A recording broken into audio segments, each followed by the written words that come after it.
welcome back to my channel. First of all, I'm so sorry I haven't had a video up for a while. I feel like I owe you a little bit of an update, and the reason I haven't put up anything up in so long is because we've recently moved Marino over to the yard I work at, and the reason I did that is because there's a gallop, an indoor, an outdoor, there's basically everything. And it's much easier for me to get him fit and everything else because here at home, we actually don't have an arena. I have to hack up the road to use the arena. And I normally have to go everywhere. That is Habib, by the way, who's with me. Normally, I have to go everywhere to use different facilities. So I said it was just much easier if I put him up in the yard I'm working at. So he's kind of on livery there at the moment. So it makes it very difficult for me to take any videos. And the reason it's so difficult is because I'm technically supposed to be working. Well, sorry, I'm not supposed to be. I am working. So I can't exactly just go, sorry, give me like 20 minutes just to go and ride and get someone to record for me. Like, I can't do that. So thanks, Habib. Thanks, darling. Bibli, can you get out of the way, please? You're in my way. Bibli. I have to really try to do my job as well as try and record, and it's a little bit difficult. So I'm so sorry it's been a while, but I have a few snippets of me riding the other day on Marino.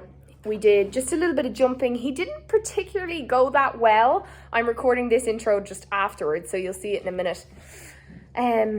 He didn't go particularly well, but he wasn't bad. He's 2 weeks back in now, in work. So I have to just take it slowly, take it handy with him. He's still good, but there's a few things that need to be refined. I have Punchestown not this weekend, next weekend. So I have to get him ready for that. He needs to do lots of transitions and everything on the flat. He has his first 100. So we're going to take it nice and handy. It's his first ever time. He's only 5, so we're going to take it nice and easy. Habib, that's disgusting. Ugh. So yeah, I'll take you along with me. Obviously this is kind of in the future. So I did a few videos. There's not too many. I'm going to take Harry for a hack now in a minute. And I have a bit of a Q&A I'm going to do for you guys as well. So yeah, we'll see how it goes. Habib, you're being so annoying and so difficult. Thank you for that. There's Iggy. Iggy, no, Habib, we already saw you. Habib. Can we see Iggy now? Iggy. Hi, Iggy. Hi, Iggy. Hi, darling. She's turned so grey. She's gone so grey. I'm so happy she's grey. This mare, she's a bit dirty, sorry. She's actually, Habib, she's actually blue and white underneath all of that grey. So, yeah. I was kind of, not that I wouldn't mind a piebald, but I'd prefer not to have a piebald. Because I just don't like that colour. I mean, I'd love her anyway, but I just wouldn't particularly be the biggest fan of that colour. So I'm so glad you're grey. If you bite my hair, there'll be repercussions. Do you hear me, missus? Yeah, we'll see you in a minute. I spend more time in my own mind than my own life, drowning in tears,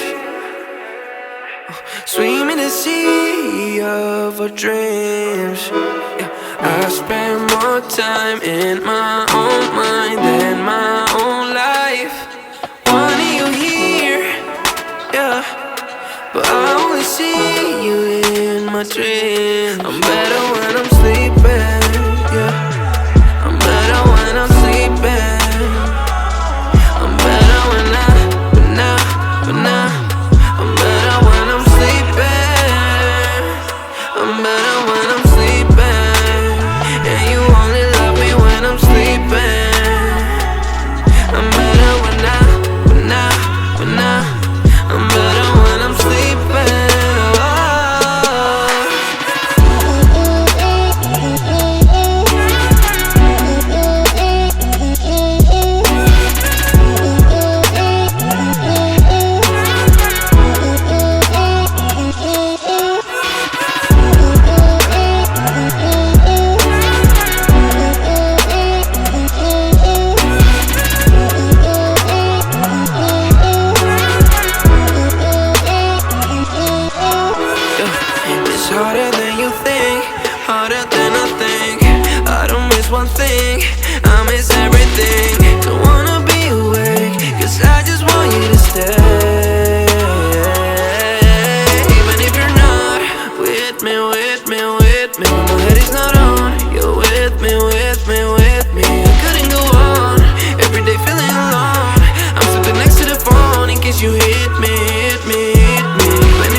I'm sleeping.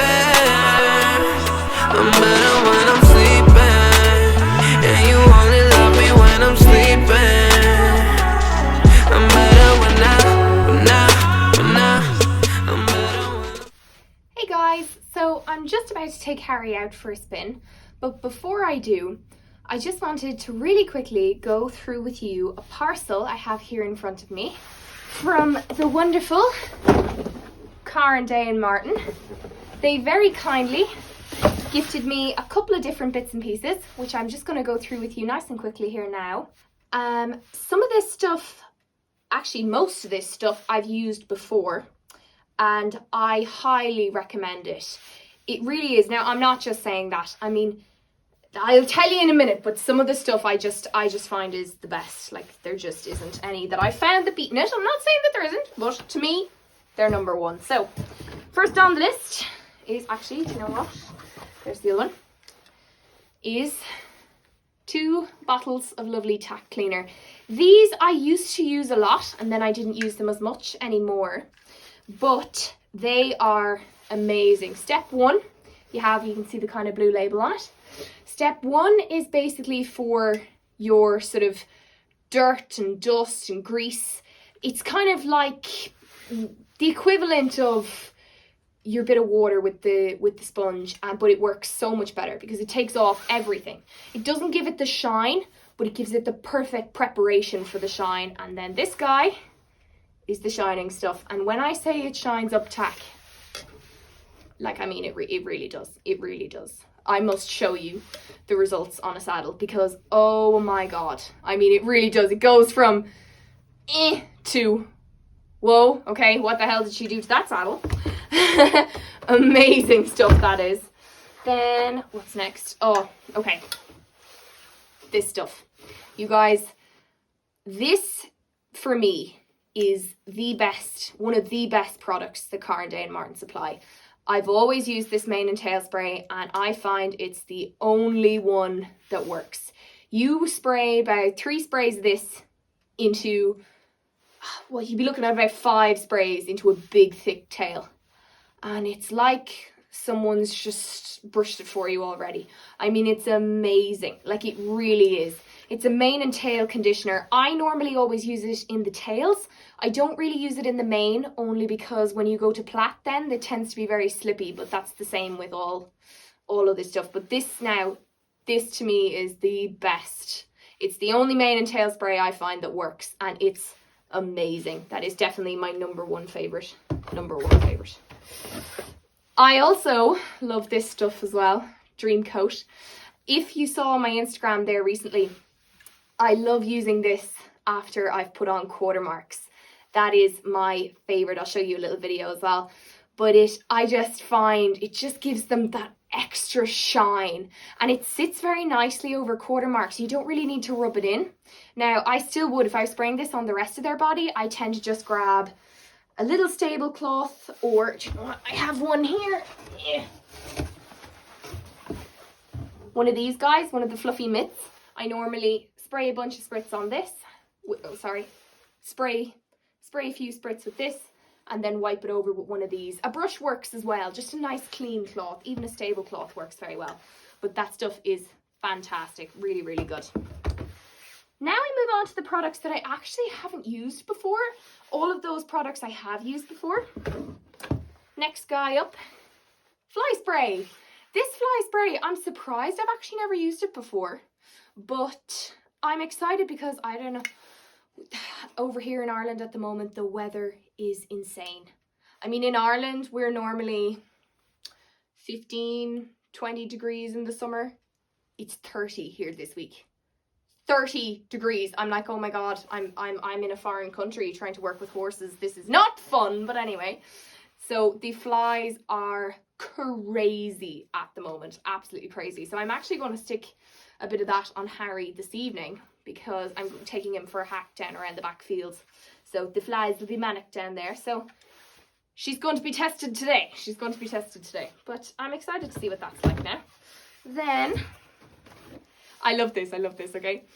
I have 2 bay horses, okay?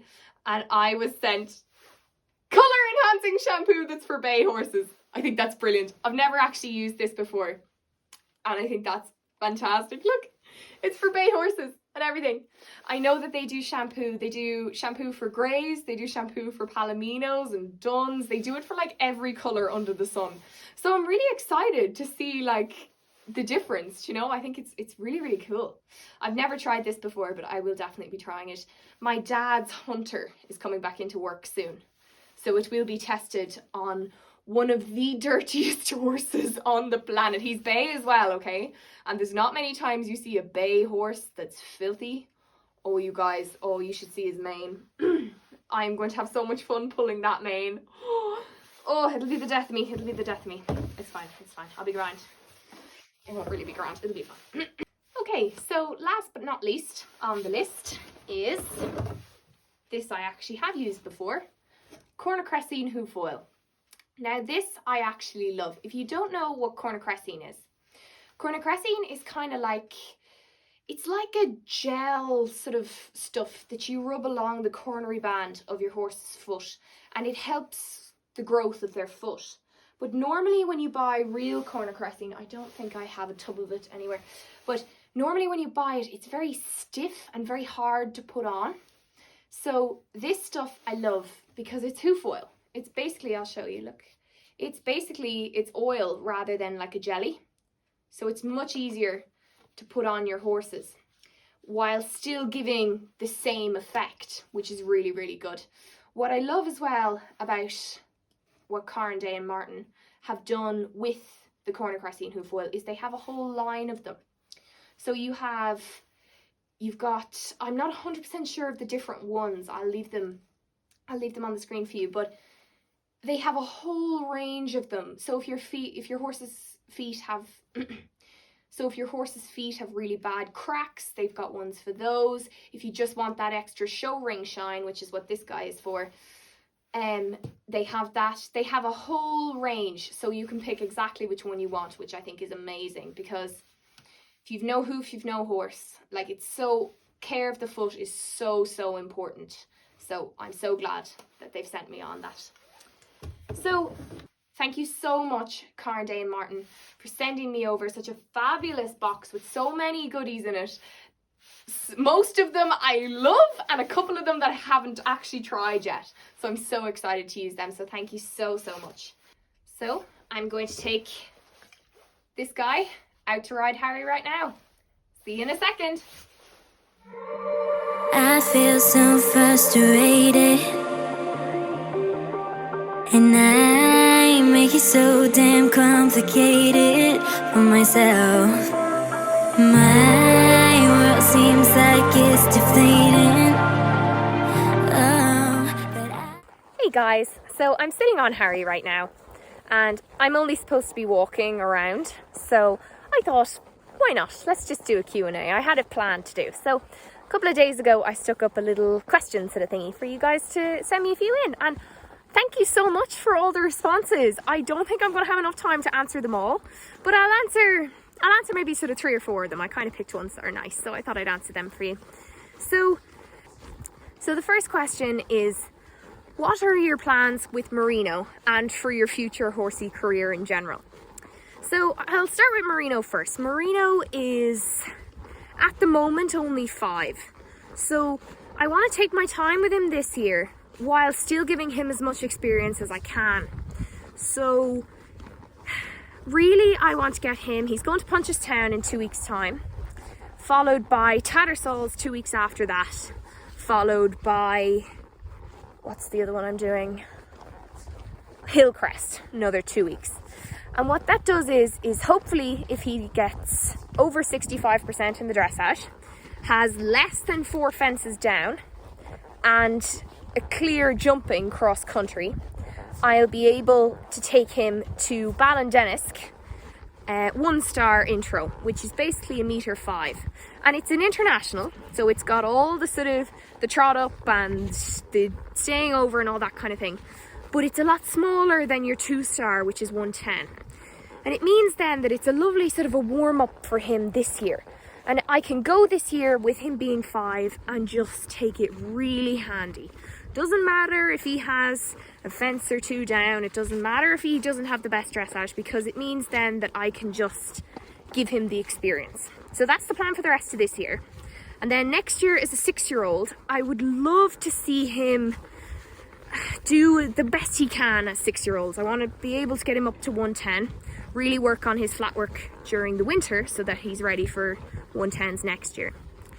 It means then that hopefully if he performs well next season, because I'd like to be competitive next season, if he performs well, I may be in a position to qualify for the Young Horse Championships for the 6-year-olds over in Le Lyon in France. And it's incredibly competitive here in Ireland to get into it. I mean, I'd be up against the best of the best. But even if he doesn't get there, it'd be nice to be considered. Do you know what I mean? Nice sort of to be noticed. Because it means then, sorry, my arm's getting tired. So I could bring him back to Lyon for the 7-year-olds, which means then that he would have a sort of a foot in the door as a 6-year-old, even if he didn't get to travel, which means it would make it much easier for him to get in as a 7-year-old. And even if not, then there's Blenheim and all those other places in the future. But really, I want to keep horses up as a career. That is what I want to do, if I can. But that is what I want to do. Marino looks very promising at the moment to go very far.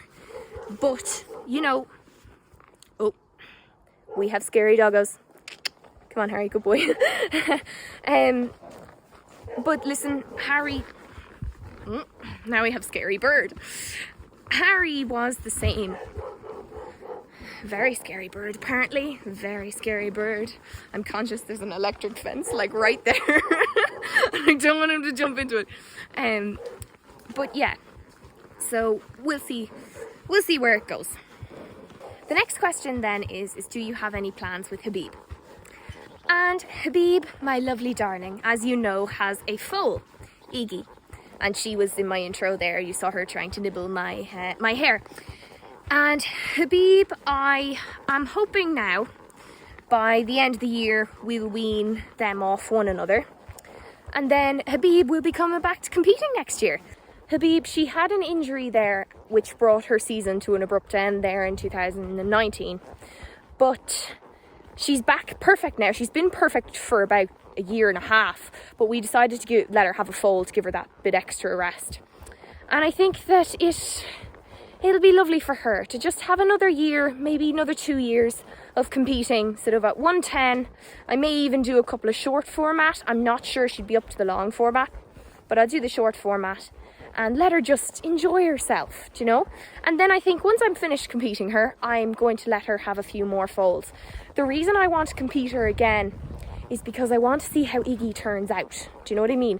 At the moment, she looks lovely. She's perfectly straight foal, trotting around the fields, but I just want to make sure that she produces a nice foal.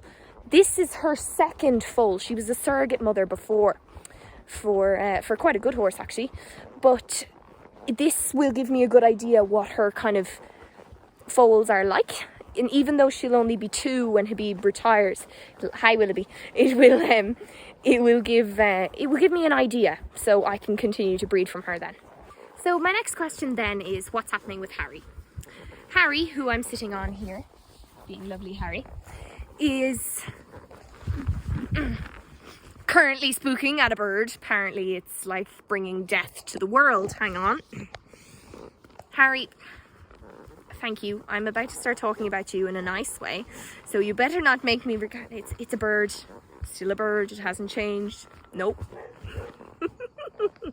Bless him. There's a dog in there as well. He's like, what the hell? Oh, sorry, Harry. He's like, what the hell is that? So, Harry, who is me getting hit by a bush. Harry, unfortunately, earlier on this season, went to Liz Garvin and performed brilliantly. He did a fabulous dressage, which would have been better had it not been for yours truly. Then he had won down the show jumping. Again, the first fence, my fault. I didn't have him in front of my leg. And then he jumped brilliantly for the rest of the round. And then went clear and inside the time around a very, very tough track. It was really tough. Liz Garvin always is the track that you put your horse at sort of for their last run before you move them up. So my last and final sort of question is one that I wanted to leave till last because I was so moved by this. I thought it was so sweet. And the question was, well, it's a question and a kind of, well, I'll say it anyway. It was, hey Emma, you're one of my biggest inspirations, and what piece of advice would you give to me?